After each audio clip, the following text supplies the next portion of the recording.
మాజీ సీఎం కేసీఆర్ కు కాళేశ్వరం కమిషన్ నోటీసులు ఇచ్చింది. కాళేశ్వరం అవినీతి వ్యవహారంలో కేసీఆర్ కు జస్టిస్ పీసీ ఘోష్ కమిషన్ నోటీసులు పంపింది. ఇక ఇదే అంశానికి సంబంధించి మరిన్ని వివరాలు అందించేందుకు మా ప్రతినిధి నరసింహరావు సిద్ధంగా ఉన్నారు.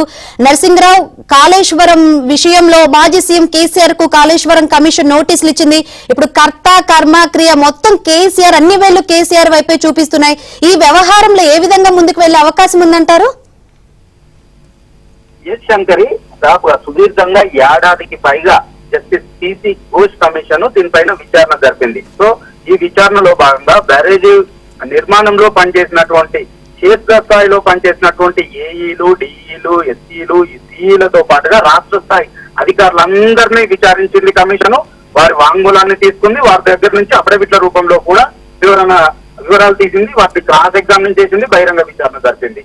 వారితో ఈ సందర్భంగా ఇటు గుత్తేదారులను చేసింది, అంటే ఆ ప్రాజెక్టు నిర్మించినటువంటి కంపెనీలు ఏవైతే ఉన్నాయో ఆ కంపెనీల ప్రతినిధిని విచారించింది, ఆ డిజైన్లు ఏవైతే తయారు చేశారో ఆ డిజైన్లు తయారు చేసినటువంటి కంపెనీలకు సంబంధించినటువంటి ప్రతినిధులను కూడా విచారించింది. సో ఈ సందర్భంగా ఈ ఏడాది పాటుగా సుదీర్ఘంగా జరిపినటువంటి ఈ విచారణలో దాదాపుగా అందరి వేళ్ళు కూడా కేసీఆర్ వైపే. అంటే స్థలాల ఎంపిక, బ్యారేజ్ల నిర్మాణానికి సంబంధించి స్థల ఎంపిక ఎవరు చేశారు అనేటువంటి దాని విషయంలో ప్రధానంగా ఈ అప్పుడు ఉన్నటువంటి కేసీఆర్ పేరునే ప్రముఖంగా ప్రస్తావించినట్లుగా తెలిసింది. సో ఈ నేపథ్యంలో ఈ స్థలాల ఎంపిక కావచ్చు, అదే విధంగా ఇక్కడ బ్యారేజ్ల నిర్మాణానికి సంబంధించినటువంటి కీలకమైనటువంటి నిర్ణయాలు కావచ్చు, అదే విధంగా చెల్లింపులకు సంబంధించినటువంటి నిర్ణయాల్లో కూడా ఆనాడు ముఖ్యమంత్రిగా ఉన్నటువంటి కేసీఆర్, అంతేకాకుండా ఆనాడు ఫైనాన్స్ మినిస్టర్ గా ఉన్నటువంటి వారి ఆ ప్రమేయంతో జరిగినట్లుగా ప్రాథమిక నిర్ధారణకి అంచనాకి జస్టిస్ పీసీ ఘోష్ కమిషన్ వచ్చినట్లుగా తెలుస్తా ఉంది. సో ఈ నేపథ్యంలోనే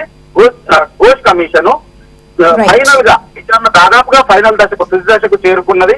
నివేదికను దాదాపుగా ఇప్పటి వరకు చేసినటువంటి విచారణ ఆధారంగా వచ్చినటువంటి వివరాలతో ఒక నివేదికను సిద్ధం చేసింది. ఫైనల్ గా అన్ని వేలు కేసీఆర్ వైపు చూపించినటువంటి నేపథ్యంలో ఇది కేసీఆర్ ని, అదేవిధంగా ఆనాడు ఇరిగేషన్ మంత్రిగా పనిచేసినటువంటి హరీష్ రావు, అదేవిధంగా ఫైనాన్స్ మినిస్టర్ గా పనిచేసినటువంటి ఈటలకు నోటీసులు ఇచ్చి విచారణకు పిలవాలని చెప్పి భావించి ఇప్పుడు ఫైనల్ గా వారికి నోటీసులు ఇచ్చింది.